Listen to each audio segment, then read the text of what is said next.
From WNPR, I'm John Dankosky, and this is The Wheelhouse. The shooter fired hundreds of rounds for minutes on end, and then police say it does appear that he took his own life. It was an act of pure evil. What is unacceptable in the wake of the most deadly mass shooting in the history of the country is for this utter silence, this unintentional complicity from Congress to continue. By using high-speed computer technology, Republicans were able to draw new district lines to solidify their control of the legislature for at least the rest of the decade, if not longer. This was a PR 17-minute meeting.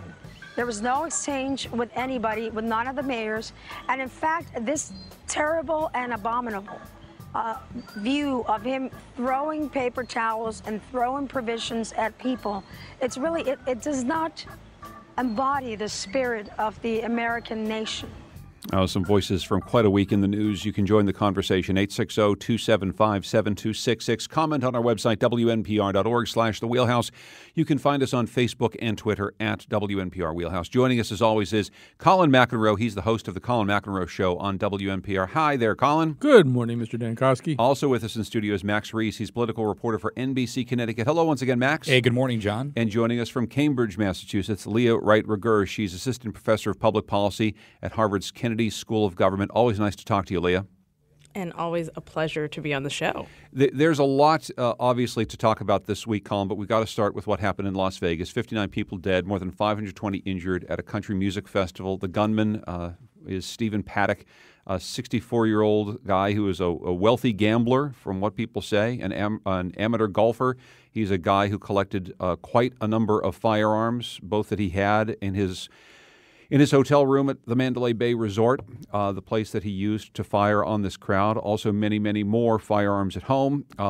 Several of these firearms were seemingly modified to be able to act as automatic weapons. It's very unclear still what the motive for this gunman was. ISIS, of course, claimed some ties, but there's absolutely no ties that anyone can find to any international terrorist group. Among all of the events that we've had to talk about, Colin, this one seems to have so many strange holes in it as far as why it happened and how it happened, and that it's just so much different than the other types of events that we've unfortunately had to talk about.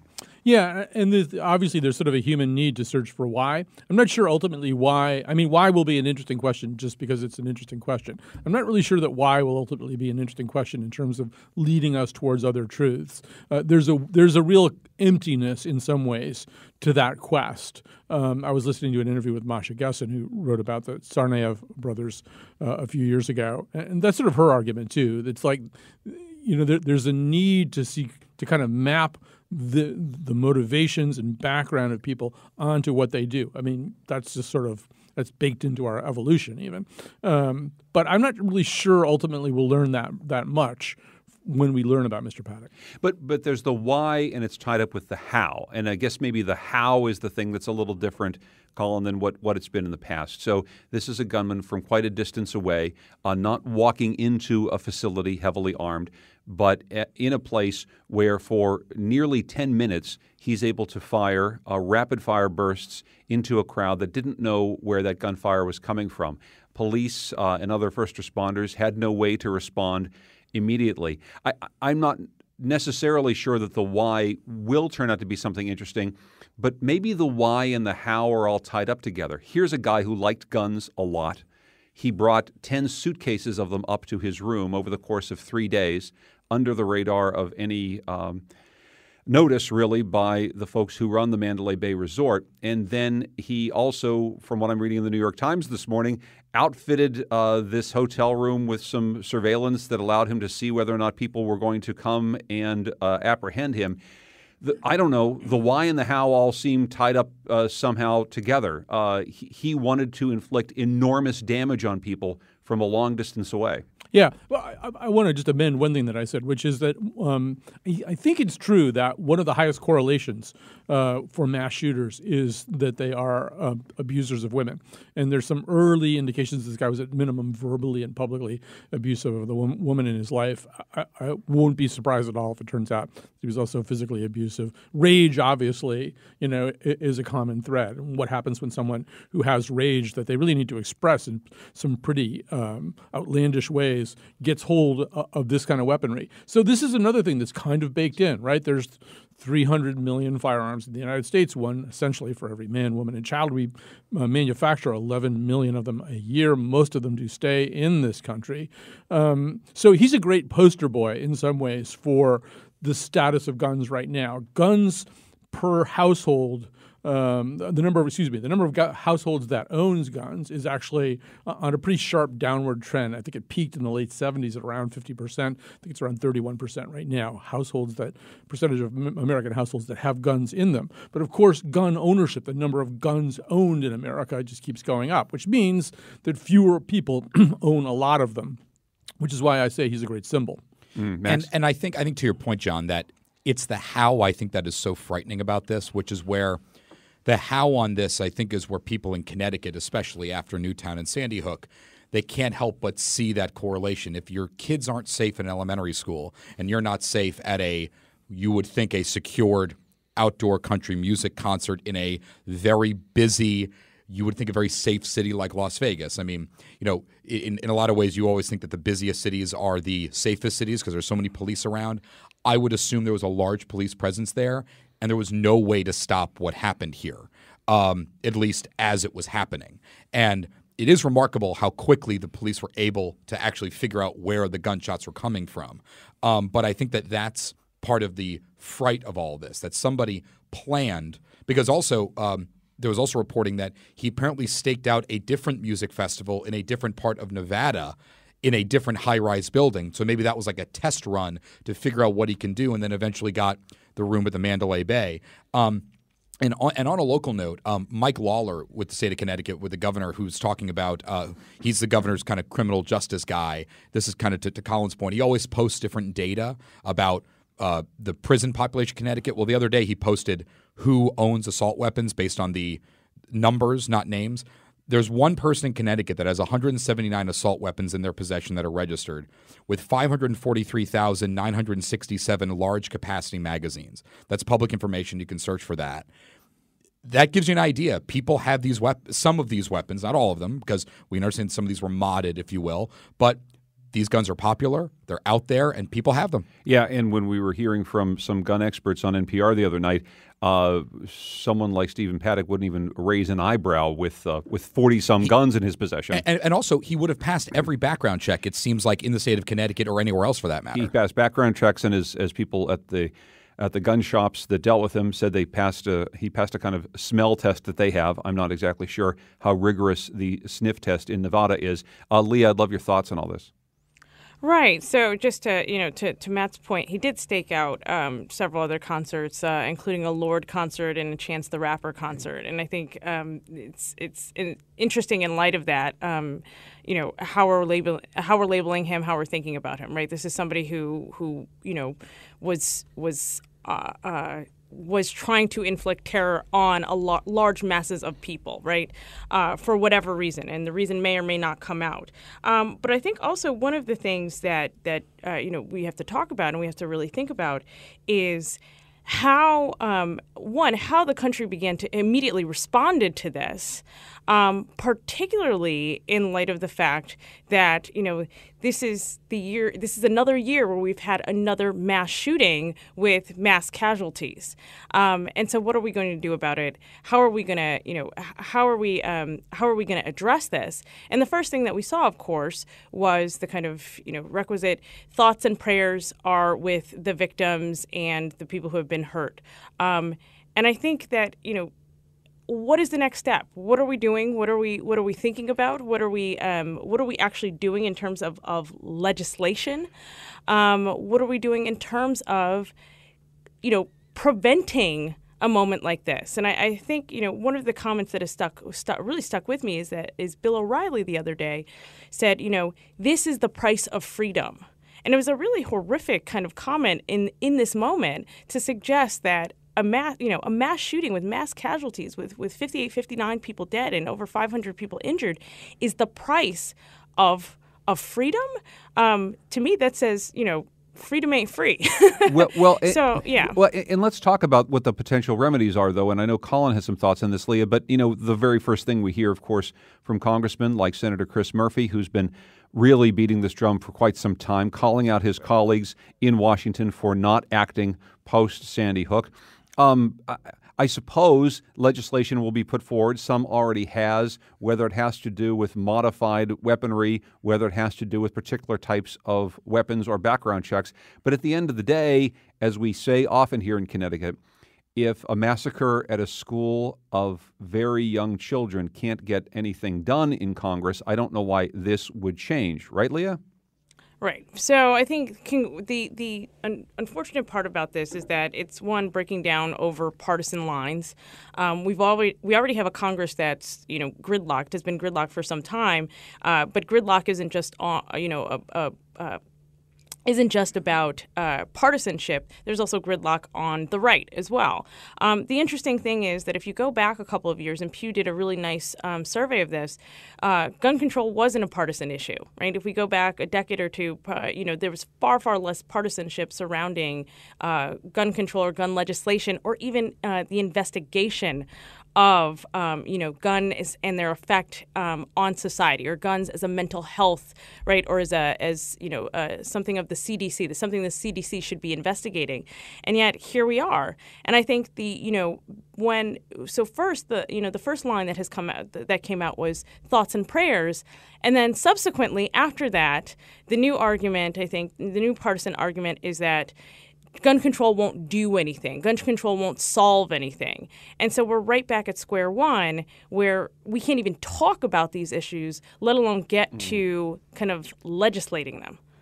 Well, in a way, we're looking at a part of a broken democracy because, Leah, you're absolutely right about the way it has become more partisan, but it's also not become partisan out there in the grassroots to a certain degree. When you look at polling on this something like background checks, stepped up background checks, tightening of loopholes on background checks, that polls pretty well, pretty much across the partisan spectrum. So this is one of those instances in our democracy where the people can't get what they want, which is kind of the opposite of what a democracy is supposed to do. I guess I've become a little less convinced that we're going to get there, partly because of the Sandy Hook massacre and the complete lack of response to it, and partly because of the way people do respond towards any kind of initiative towards gun control legislation, which is to say they stockpile guns. That happened in Connecticut. One of the reasons that Mike Lawler's guy has 179 assault rifles, I can pretty well guarantee you, is that when he saw some kind of legislation moving through Connecticut, that was his immediate response. I was intrigued, actually, so one thing you can watch, it's like the horribly cynical thing to look at, is the stock prices of gun companies. And they tend to go up after something like this because there's an anticipation that there'll be conversations about gun control, which will make people buy more guns, which means the stock will be worth more. In this particular case, they did tick up. But they didn't swing up the way that they typically do. And most analysts, I think, interpret that to mean that in the age of Trump and given the political climate that we're in, and given Leah's point about the fact that it is a partisan issue and it's a Republican-controlled Congress, there isn't going to be any gun control. So Ruger's stock is not inherently worth a lot more, maybe a little more. Max? In an interesting kind of policy parallel, what you see on social media a lot from, I would probably call them mainly, I would say, leaning left viral writers. They talk about the parallel between the change in cigarette policy in this country and smoking and the change in gun policy, talking about how the effort to outlaw smoking in public and in public places in the 1960s didn't really reach a head until the late 80s, with more places outlawing it and things like that, but then regulations on packs, the way they're marketed to children and things like that. And now here we are in 2017, 50-plus years later, and smoking is kind of a taboo thing. You can't really do it indoors anywhere. Most companies don't allow it, no restaurant for the most part. But the difference between smoking and weapons is that one of those, there's a clause in the Constitution about it. That's the difference. And it's much harder to move that aircraft carrier from a policy standpoint, perhaps, than smoking. And I'm not saying that it's impossible. That's not what I'm saying. But I think I'm siding with Colin that you don't know what it looks like, and you're not sure if a Congress can really get to something like that. There's the Second Amendment, Leah, which of course people point to all the time, which in many people's minds doesn't allow you to regulate guns in any particular way. I think that maybe a little bit where the comparison with cigarettes breaks down is over time we've been able to gather an enormous amount of data that shows conclusively that when you smoke cigarettes, it hurts your lungs, and then it eventually kills you younger than other people. And that's an overwhelming fact that people know. The earlier you start, the worse it is. The earlier you quit, the longer you live. And that's something that finally, through data, we've been able to arrive at. We have had essentially a blackout on data with guns and their effect on public health over the course of the last couple decades. And I think that's really caused some of the issues here, right? We don't know as much about guns as a lethal agent as we do about, say, cigarettes as a lethal agent. Right, and I think one of the things that stuck with me, and John, I know that you've hosted several events and several roundtables on guns and data, which I think is deeply important, is that what little we do know is that the vast majority of deaths by guns are by handguns, right, and then those deaths are suicide, right? And I was always struck by, one of these events where one of the data researchers pointed out that in areas that have high concentrations of guns, suicide by white men by handgun are at astronomical levels, right? So this is the kind of data that we can pull out if we actually had funding or if it wasn't taboo to study these things. And so I think this is something that, one of the things that we really have to wrestle with, which is we can't even get to the step of funding studies on guns and the impact of guns. And I think Leah's point on suicide is extremely well taken, because the fact is it's access to a gun that can end your life quickly in this country that separates this country compared to everywhere else when it comes to suicide. Yeah, and that shows up in the numbers, Colin. And just the last thought on this, I just want to say that we need to, I think, increasingly, the thing that I've learned from, as Leah said, hosting a number of these conversations, talking with people like Matt Miller at Harvard and Northeastern who studies these things, it's that an event like what we saw in Las Vegas can be looked at as a suicide event. It is an event in which the perpetrator knew that it was going to end for him on that day, and he had decided that he was going to take many, many other people with him. That's not the same as someone who wants to get away with it. That's not the same as the Tsarnaev brothers, to be frank. That's a different type of event, and that's why we might need to look at it slightly differently, Colin. Yeah, I actually think that we're going to make the most progress, and we have made the most progress culturally. It's going to be just hard to get legislation passed for all the reasons that everybody has outlined here today. But I do think that, to use a kind of broken cliche, if you see something, say something, is probably a pretty good idea. I don't know. I just got back from England. I'm not uncomfortable with CCTV in a lot of public places. None of this stuff probably would have stopped Paddock. Paddock's a really bad case. Bad cases make bad law and bad social policy too. But I think as a culture, if we understand, and we have to understand that we are living in a snake pit right now. This is baked into our lives for a long time. There's 300 million firearms in this country. We're not going to collect them all up and get them out of, circulation. That just isn't going to happen. So the next step, I think, in some ways, is becoming a society that's very vigilant about these kinds of people. It won't stop all of them. It might stop some of them. Colin McEnroe hosts the Colin McEnroe Show. Leah Wright Rigueur is from Harvard's Kennedy School of Government. Max Reese is here from NBC Connecticut. When we come back, we're going to talk about Donald Trump's trip to Puerto Rico. We'll also talk about what the Supreme Court has been considering around partisan gerrymandering, and also look at the state budget. That's all coming up here in the Wheelhouse.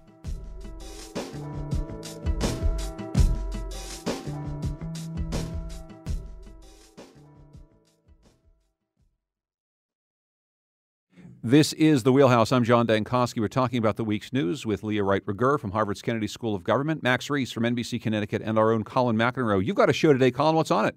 Well, because tonight at the Watkinson School, I am hosting a conversation we're calling the Great Democracy Suggestion Box, featuring our own Bill Curry, Bilal Siku, professor at University of Harvard Political Science, and Suzanne Bates from the Yankee Institute, upholding the conservative standpoint. I think there's some tickets available. You go to watkinson.org for that. It's at 7 p.m. Because I got to go there and get that ready, we are going to rerun, on a happier note, our show about the anniversary of Sgt. Pepper's Lonely Hearts Club Band, and a pretty detailed analysis of what kind of music that was and how it changed rock music. That's a fun show today at 1 o'clock. And again, that event tonight at Watkinson School, some tickets still available. It's like almost perfectly tuned for listeners of the Wheelhouse. It's kind of is. Exactly the sort of thing that people would want to see. Donald Trump said he was going to go to Puerto Rico yesterday. He did. He landed on the ground, and he started talking about what he thought this trip meant to the people of Puerto Rico, saying in part, it's a great trip. Your weather's second to none, but every once in a while you get hit, and you really got hit. And you've thrown our budget a little out of whack. We spent a lot of money on Puerto Rico. I don't know, Colin. I don't know that we're supposed to be surprised by anything that Donald Trump does on the ground in Puerto Rico. What did you see in his trip there? As we also see in other news coverage, including from our colleagues at NPR, the utter devastation of the island that still has about 50% of the people without running water.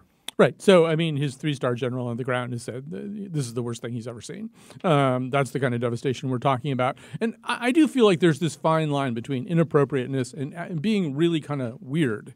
And one of the things I think might be the job of journalism in the Trump era is to try to parse that a little bit, figure that out. I'm increasingly convinced that there is something wrong with this man. Something more than inappropriateness. I mean, when you show up to an island that has been devastated by a storm and you compliment them on their great weather, that really kind of doesn't make any sense.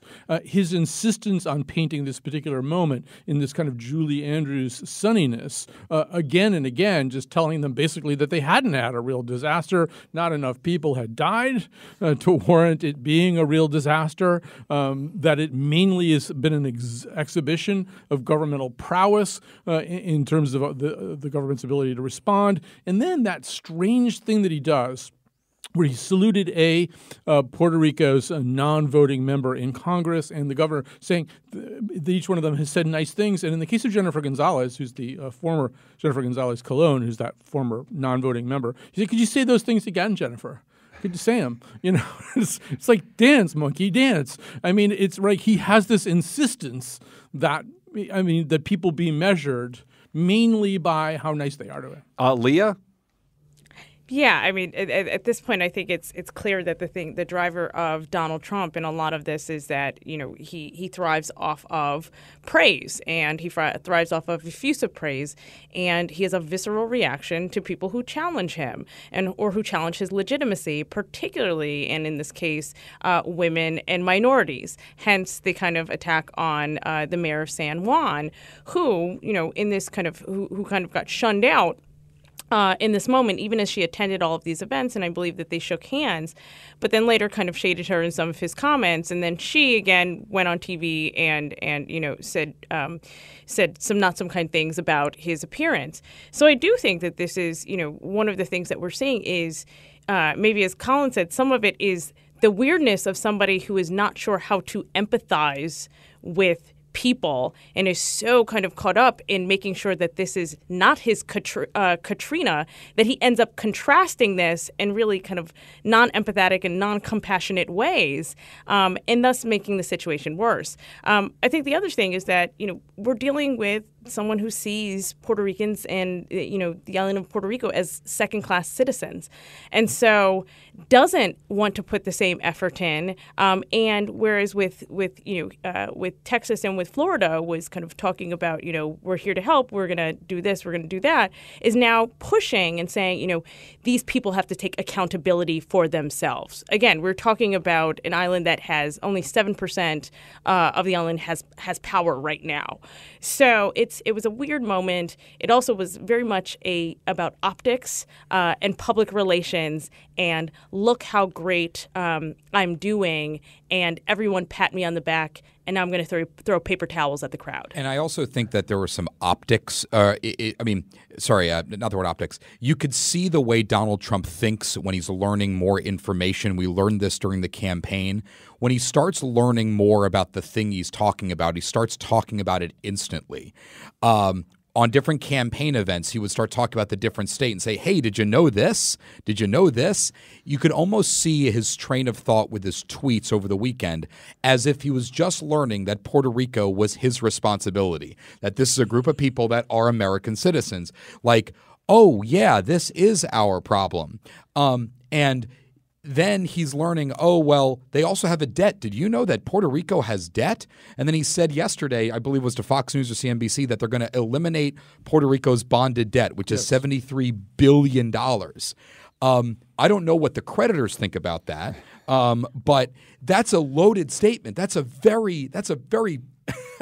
such a critical thing to say about what's going on, and we just got a correction. Actually, the Mick Mulvaney said we will not be doing that. Oh, we won't. Okay, I guess we won't be that. taking care of Puerto Rico's bonded debt of $73 billion.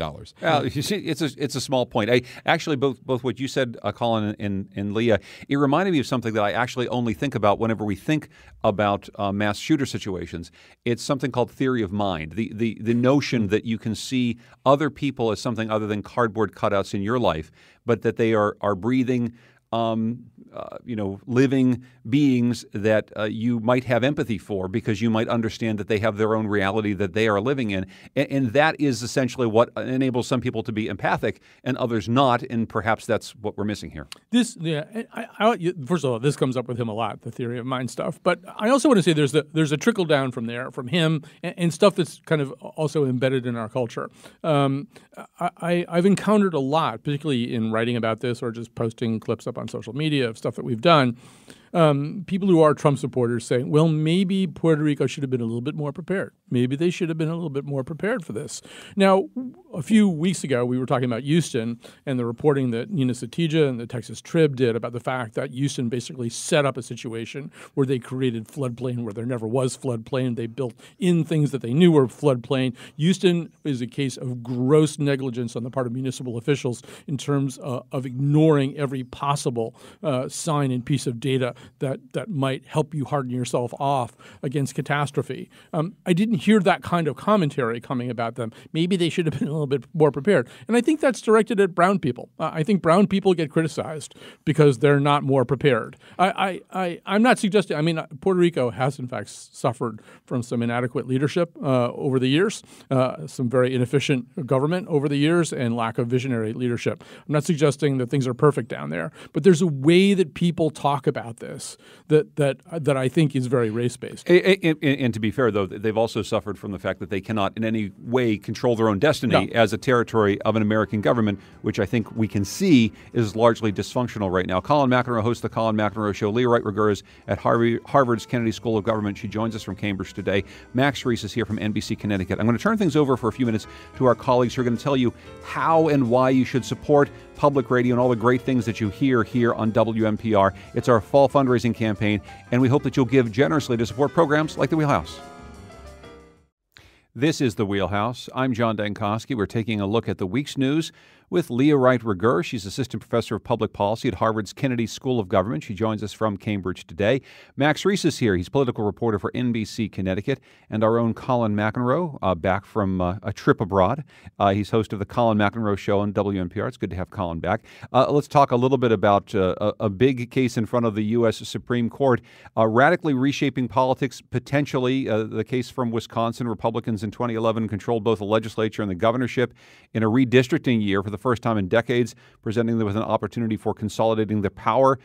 They drew new district lines that would, for the remainder of the decade, solidify their control. So what we're seeing in this case, Leah, is really a look at potentially the thing that has changed American politics more than anything else. I guess I'm wondering in what you've heard so far as the arguments and what you think might happen.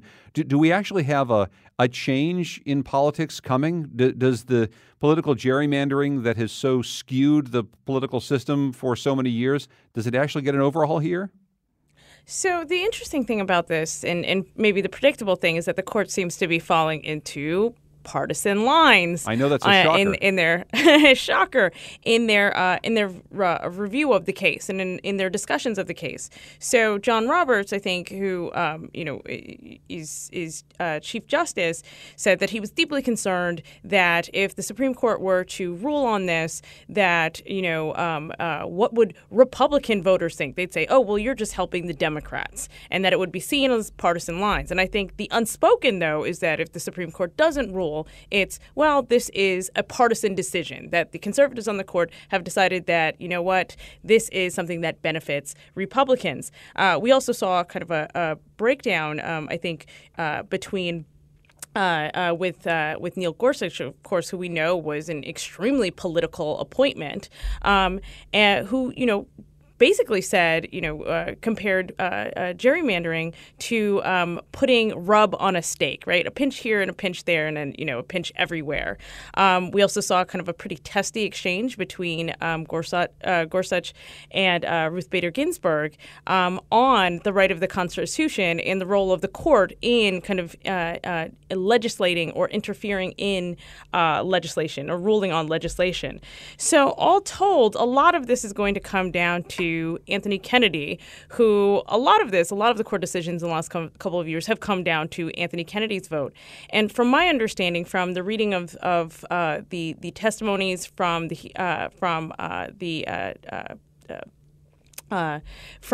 proceedings, Kennedy seems to be leaning towards the idea that partisanship through partisan gerrymandering is not good for the First Amendment. So if that were to happen, if the court were to rule that partisan gerrymandering in this case is wrong and is having an effect not just on kind of the right of free association for political affiliation, but also having an effect on the democratic right to vote, that would really change potentially change the landscape of partisan voting and, of course, gerrymandering in this country. And the far-reaching consequences of this case really can't be overstated. Republicans have had so much more success at the local level in state legislatures around the country, which is what's led to this red wave around the country and a lot of the gerrymandered districts.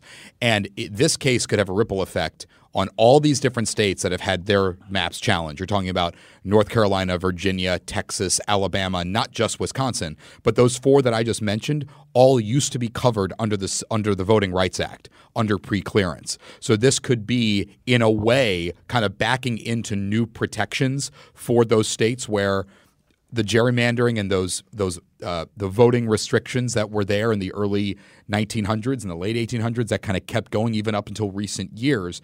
This could be a way to, in the opponents of the gerrymandering, correct that, but also it now puts this into the court's hands, which is what a lot of these people have been looking for who are challenging. Colin? First of all, there's some talk that Anthony Bourdain may file an amicus brief. That is not how you do steak rub. It doesn't work the way that Neil Gorsuch says it does. One of the key words here is workability. So I think there is agreement from Kennedy and even rhetorically from people like Alito that it's bad if partisan techniques are used to create districts or, as George H.W. Bush would say, gerrymandering, bad. I think everybody agrees gerrymandering is bad. The question that Kennedy has is what's workable? What's a workable standard for saying that's gerrymandering? Now, the data people can say, well, we can come up with one. They talk about efficiency gaps, which is the number of net wasted votes for one party or another. And, if we could agree on a standard that like anything over a 7% efficiency gap is gerrymandering, well, then we could act that way. The next question, though, is, okay, so let's say we agree about that part of it. How do you fix it, and who fixes it? Who makes it right? If we can agree on what's wrong, say it is that 7% number, who decides what's right? And to me, that's kind of where this case might not even be all that decisive. One of the ultimately, I think what we would like to see is this whole question taken out of the hands of politicians. Politicians from either party should not be in the business of creating the districts in which they will run. It doesn't make any sense. So ideally, you'd like some kind of nonpartisan, highly mathematical, scholarly commission, state by state by state, doing this. I don't think this case even has the power to reach that kind of remedy, but the remedy will be really interesting question. Yeah, and I guess very quickly, Lee, I guess I'm wondering what you think the remedy could possibly be. I mean, that certainly sounds very reasonable to those of us who watch it from the outside, but it's also probably not terribly likely to come down that way. Right, and I'm not quite sure what the solution should be. I do think that the people who have put together the efficiency gap, and there are some other folks who have been working extensively on gerrymandering, who have come up with multiple solutions and have proposed them in front of the court about what a fair system looks like. What we do know is that an unfair system right now, and one that kind of impedes on democracy and people's democratic right on the ground to have a vote and have their vote matter, is impeded by gerrymandering. So I do think, to Colin's point, taking it out of the hands of politicians who have, ulterior motives, who have partisan motives, and it's also, I think, important to point out that, both parties have engaged in significant gerrymandering over the course of, the last however many years. Right now, it's just is significantly benefiting Republicans. But I do think it is important to take it out of the hands of politicians and put it back in the hands of the Democratic public so that their vote does matter. And so that, when we say that, 51.4% of, Wisconsin residents voted for XYZ candidate, and yet somehow that candidate didn't win because of gerrymandering, that needs to be eliminated. Quickly, Max? It's interesting that from both Democrats or Republicans, whenever they're the ones writing the districts, the argument you hear all the time is one person, one vote. That's what this is supposed to mean. Whether that vote is irrelevant doesn't mean anything to them. If you're one of 1,000 Republicans and that person's never going to win in that district, yeah, you had a vote, but it didn't matter because there was no chance. And you hope that these kinds of things can go out the window with some more competitive districts. Speaking of things that probably don't matter, let's spend some time talking about the state budget. We've been at this for quite some time. Max, it seems as though since we've not had a state budget, we've probably had you back to talk about it 3 or 4 times. Our colleagues from the Connecticut Mirror and the Hartford Courant been back 4 or 5 times. Christine Stewart from CTNewsJunkie.com, all talking about how we don't have a budget. Well, it is an all-star team, and I feel as though we're putting you all to this very same task of trying to figure out what the latest is. I mean, I think the short version of the latest is after the House and the Senate somewhat surprisingly adopted GOP versions of a budget bill, Governor Malloy said that he would veto it. The veto comes, a no override comes, and now we're back at which square? I don't know. Not quite square one, because it looks like the Republican budget is now going to be flailing in the wind for the foreseeable future because it did not get overridden. As a practical matter, the Republicans had the chance yesterday to override it. They declined to. They said they didn't have enough time. They wanted bipartisan negotiations to continue. They wanted this. They wanted that. We frankly heard a number of different reasons why. Keep in mind, we were at numerous press conferences and heard about numerous press conferences for the last, I guess now 5.5 days from Republicans around the state saying we have to override the veto. I don't know if there was an asterisk on those signs that said, well, when we want to. But that was kind of what we heard yesterday. So here we are. We're in the exact same place as a practical matter as where we were on July 1st. We don't have a budget. The Republican one is sitting out there, but it is a non-starter with the governor. And if you are somebody who sends your kids to a wealthier school system like a West Hartford or a Glastonbury or an Avon or a Greenwich, et cetera, et cetera, et cetera, you're probably not going to get nearly as much money as you hoped your school district would. But if you live in a Bridgeport or a Hartford or a New Haven or a Waterbury and some of the other poor rural districts, then you are going to get a level of funding under the governor's executive order. And we're going to continue this charade, if you will, of some of these politics, and we don't know when it's going to end. And we were pushing up against some hard deadlines coming in October. Those deadlines, of course, it now being October, are coming and going quickly. Does it mean anything? I think the goalposts keep moving, which gives you an idea of how consequential this really is. We kept hearing October 1st as this doomsday date. It is now past October 1st, and the sky has not yet fallen. Now we're hearing October 13th as a doomsday date. I don't know whether the monks predicted that as well, but we're going to keep going. And there's going to be a lot of pain, it looks like, but it's anyone's guess. Now they're saying they want to have a budget by October 13th. There are, in fact, life events going on with some lawmakers getting married and things like that are immovable objects, it looks like. So if you're a Connecticut taxpayer, you're a resident, be ready to not have a budget in October, maybe not even November.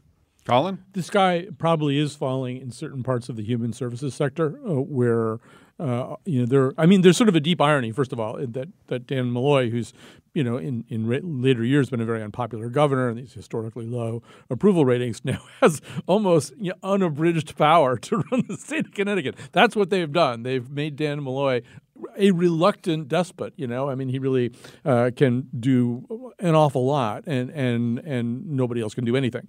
But his hands are tied in certain ways too, and I think the stories coming out of that human services sector, if you have anybody in your life with a disability or any of these other kinds of things that make you a very vulnerable person in need of state assistance, you're really screwed, and it's really scary. It's frightening for those people. And I'm not countering what you're saying specifically, Colin, but to give you an idea of the optics of this, none of those nonprofit groups have shouted from the rooftops that the Republican budget is the right way forward. None of them have, which gives you an idea of where those organizations that handle the vulnerable are. They want an actual solution that they think is workable. And the Democratic one didn't appear to be that. The Republican one doesn't appear to be that. And we're still sitting out here without a budget. Leah, I guess I'm wondering, as someone who studies largely the federal government, some of the things that are happening at the national political level, when you see the level of dysfunction in Connecticut state government, the inability to pass a budget, and we have so many problems lining up around social services, aid to cities and towns, education, what do you see there? Is this a symptom of other things that are happening around the country in states' inability to run themselves, or do you see this as a particularly Connecticut problem? Well, some aspects of it are, I think, a particular Connecticut problem. But I do think that we haven't paid enough attention to local politics and the nuances of local politics in an interconnected way, right? So there's something to be said about New England, right? Local politics on a larger level, but also what is going on at the state and local level across the country. And I think it's indicative, in a way that connects back to the federal. It's indicative of this a sickness of partisanship and polarization that deeply affects our cities across the country. I think, one of the things that we have to remember, and this is true both on a local level and on a federal level, which is that gridlock and the inability to get things done actually increases people's resentment of the government, right? So people in Connecticut, I think, are deeply unhappy because all they want is a budget. All they want is to live their lives and to have kind of substantive policies and a substantive budget that affects their day-to-day lives. And as an electoral matter, exactly what Leah's saying. Division sells politically. I'm against that. I'm against that. I'm not going to do this. That sells politically. It worked in November of last year, and it seems to be working politically here in Connecticut, even without a budget. It works politically, I think, from an expediency level in the short term. But Colin, what Leah is saying is this is a tide that lowers all boats. I mean, people believe in politicians much less when these things happen. That's the question. Is this going to be such a deep throbbing mess that nobody can run on it or against it? Or are the Republicans able to separate themselves out from this enough so that in this next cycle they can run against what happened? Colin McEnroe hosts the Colin McEnroe Show on WMPR. Thanks so much, Colin. Thank you. Check out his cool event at Watkinson School tonight. Max Reese from NBC Connecticut. Thank you, Max. Thanks. Thank you to Leah Wright-Rigueur from Harvard's Kennedy School of Government. Now let's go to some colleagues who will tell you why you should support public radio.